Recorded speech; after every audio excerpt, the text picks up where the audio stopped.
आग लागे तेल को और तेल के भाव आसमान को। ये कहावत आज के समय में बिल्कुल सही बैठती है। दोस्तों, आजकल जब भी पेट्रोल पंप पे जाते हैं दिल दुखता है। हर बार जब हम पेट्रोल भरवाते हैं हमें महसूस होता है कि हमारे जेब पर कितना भारी पड़ रहा है।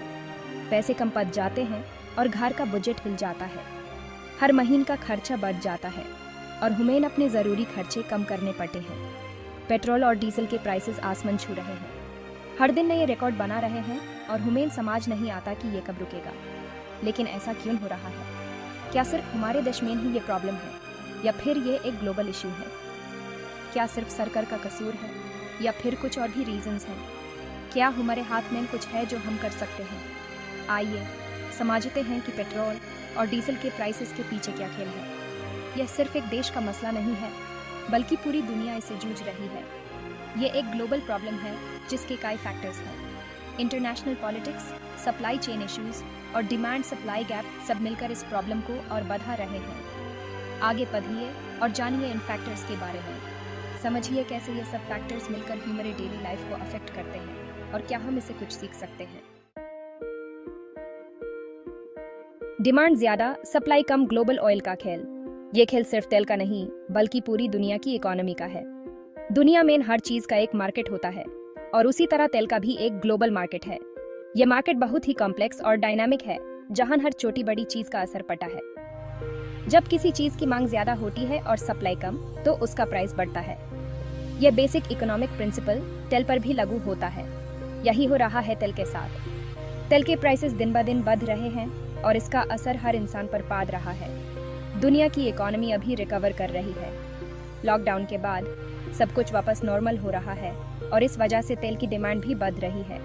फैक्ट्रीज चल रही हैं, लोग गाड़ियां यूज कर रहे हैं और सबको तेल चाहिए। ट्रांसपोर्ट और मैन्युफैक्चरिंग सेक्टर्स तेल पर डिपेंड करते हैं, लेकिन तेल उतना नहीं मिल रहा जितना चाहिए। ऑयल फील्ड्स में प्रोडक्शन कम हो गया है और ऑयल टैंकर्स भी कम दिखाई दे रहे हैं। कुछ कंट्रीज में तेल बनाना कम हो गया है और कुछ कंट्रीज ने एक्सपोर्ट कम कर दिया है। पॉलिटिकल टेंशन्स और नेचुरल डिजास्टर्स भी इसमें रोल प्ले करते हैं। इस डिमांड और सप्लाई के गैप की वजह से तेल के प्राइसेस बढ़ रहे हैं।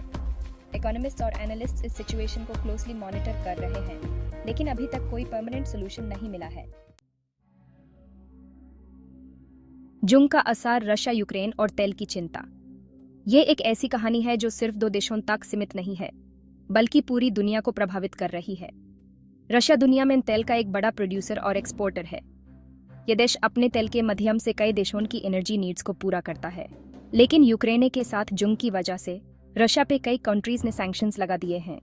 ये सैंक्शंस रशिया की इकोनॉमी को कमजोर करने के लिए लगाए गए हैं। इसका मतलब है कि रशिया का तेल अब पहले जितना मार्केट में नहीं आ रहा है। ये कमी ग्लोबल ऑयल सप्लाई चेन को प्रभावित कर रही है। इससे ग्लोबल सप्लाई और कम हो गई है और प्राइसेस और बढ़ गए हैं। लोगों को पेट्रोल और डीजल के लिए ज्यादा पैसे देने पड़ रहे हैं। जंग की वजह से अंधेरा भी बढ़ा है। यूक्रेन के लोगों को इस जंग का भारी नुकसान उठाना पड़ रहा है। कभी किसी को नहीं पता कि आगे क्या होगा। फाइनेंशियल मार्केट्स में भी अनसर्टेनिटी बढ़ गई है। इस अंधेरे की वजह से भी ट्रेडर्स तेल के प्राइसेस बढ़ा रहे हैं। ये एक ऐसी स्थिति है जिसमें हर कोई अपने फायदे के लिए काम कर रहा है और आम लोगों को इसका भुगतान करना पड़ रहा है। ओपेक का फैसला। तेल का कंट्रोल किसके हाथ में? ओपेक यानी organization of the petroleum exporting countries एक ही ग्रुप है जिसमें तेल एक्सपोर्ट करने वाले 13 कंट्रीज हैं।